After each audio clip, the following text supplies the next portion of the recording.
Welcome back to my channel guys, Lemon TV Vlog at ngayon nga nandito tayo sa e-bike and e-car superstore para i-demo namin sa inyo ni Miss Jovelyn ang pinakabago nila, ang Boss Q3 na unit nila. Ito guys yung pinakabago ng e-bike e-car superstore. So lahat bibigay natin kay Miss Jovelyn para i-demo sa inyo. Go ma'am! Ayan, ang ating pinakabago, kaka-release lang po nito last month, ang Boss Q3. Ang specs po niya, meron siyang lithium battery, 64 volts, 28 amperes. Meron siyang power na differential motor niya ay meron siyang 800 watts. Sa mile range naman, meron siyang 35 to 45 kilometers and speed po niya 35 to 40. And then sa bigat naman po na pwede niyang ikarga ay hanggang 300 kilograms. Pagdating naman guys sa interior nitong Boss Q3, makikita nyo kung ganong ka-elegante yung kanyang upholstery. Parang leather na to. Parang leather na to. Tapos guys, yung kanyang bubong, kung papansin nyo, hindi na to yung isang klase lang. Hindi na to yung masyadong mainit. Ito na para siyang kotse, yung kisame ng kotse. Nakita nyo, parang meron siyang insulation sa loob, kaya hindi na masyado mainit. Pati yung kanyang bubong, guys, parang nakahulma na kaha. Kaya ang ganda ng pagkakaga ng Boss Q3. Tapos, makikita nyo dito, pagdating sa legroom, masyado na siya maluwag. So, kahit matangkad yung sasakay, walang problema. Dito, kasya yung dalawa. Dito, kasya rin siguro yung dalawa, pero bata na lang isa. Tapos, wag namang, sa compartment naman, meron siyang compartment dito. Malaki naman yung compartment niya. At the same time, meron din siyang compartment dito sa likuran. Nakabag pa nga to, dati wala to eh. Nakabag, so para hindi malulusot yung mga binibili nyo. Tapos, guys, ang kanyang handlebar, ang gandang tignan. Pati mga function niyan, left and right, mga high, low, speed, meron na rin siya.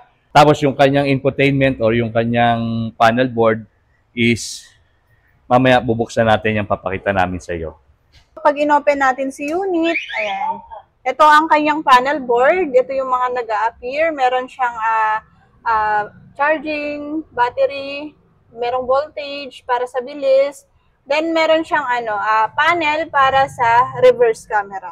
Reverse camera, ma'am. Yes, makikita naman ngayon, may camera na siya sa likod para pag umaatras kayo. Opo, ayan, okay. Makikita na siya. Ayan, usually, meron siyang drive reverse. Ayan, drive and reverse.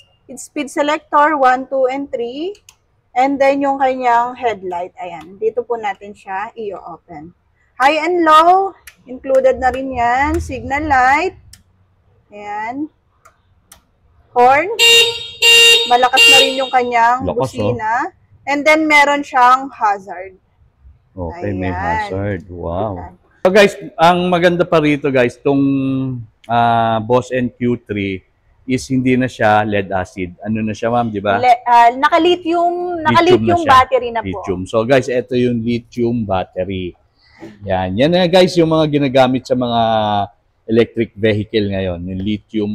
Mas matagal naman tinatagal nito, di ba? Yes, sir. Compare kay lead acid, si lithium, although mas pricey siya, pero mas sulit. Kasi ang kanyang lifespan ay meron siyang 4 to 5 years na 4 to 5 years.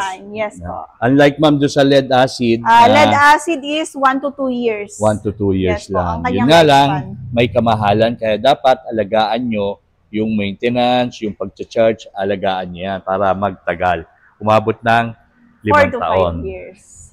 Ano yung sabi nyo, meron tong special feature guys, ang Boss Q3. Meron daw siyang special feature. So, ano yung special feature yes, sir. Ito lang po yung unit namin na naiiba. Meron siyang AI-generated voice command. Wow. Ayun. Turuan ko po kayo kung paano siya i-activate. Para ma-activate po natin si unit, kailangan natin siyang i-open. Ayan. At sabihin, hello, Hello, I. So magre-response ma'am siya ng Yes, hello, sir. I. Yes, po. Hello. Oh. Yes. Sige ma'am, buksan nyo nga ma'am lahat ng lahat ng kailangan mabuksan. Hello, I. Please turn on all devices. Ayun guys, so. Pag sinabi yung, please turn on all devices. Oh. Meron na siyang wiper, nagbukas na yung kanyang mga headlight at yung kanyang mga park light, signal light. Hazard. Galing ah. Yun lang ma'am yung function niya. Yes po, function So, lang, sir. pati sa likod, naka-open na rin. Ma'am, sige nga, turn off. Okay, turn off natin. Hello, I. Please turn off all devices.